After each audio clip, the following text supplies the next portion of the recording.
வெகு நாட்களுக்கு முன் காட்டில் தந்திர குணமுள்ள நரி ஒன்று இருந்தது.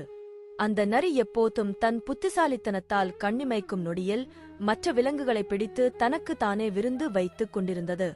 ஒருநாள் நரி காட்டின் ராஜாவாகிய சிங்கத்திடம் சென்றது. சிங்கத்தின் அருகில் சென்று, "ஓ ராஜாவே, என் வாழ்க்கையில் உள்ள மீதி நாட்களையெல்லாம் உங்களுக்கு சேவை செய்தே வாழ நினைக்கிறேன். நீங்கள் வேட்டையாட வேண்டிய மிருகங்களை நானே காட்டித் தருவேன்" என்றது. புத்திசாலியான சிங்கத்திற்கு நரியின் தந்திரம் புரிந்தது. வேலை ஒன்றும் செய்யாமல் தான் பிடிக்கும் இரையின் மீதியை உண்டு வாழலாம் என்று நரி நினைப்பது சிங்கத்துக்கு புரிந்தது. குள்ளநரிக்கு ஒரு பாடம் கற்பிக்க வேண்டும் என்று நினைத்த சிங்கம் நரியின் இஷ்டத்திற்கு சம்மதித்தது. அவர்கள் இருவரும் வேட்டையாட காட்டிற்கு சென்றனர். நரி காட்டிக் கொடுத்த மானை சிங்கம் அடித்து வீழ்த்தியது. சிங்கம் உணவை பங்கு வைக்கையில் 3 பங்காகப் பிரித்தது. அதைக் கண்ட நரி ஆச்சரியப்பட்டது. உடனே, "ஓ ராஜாவே, ஏன் நீங்கள் உணவை 3 பங்காக பிரித்துள்ளீர்?" என்று கேட்டது. அதற்கு சிங்கம் சிரித்துக்கொண்டே பதில் சொன்னது, "நான் காட்டின் ராஜாவானதால் முதல் பங்கு என்னுடையது.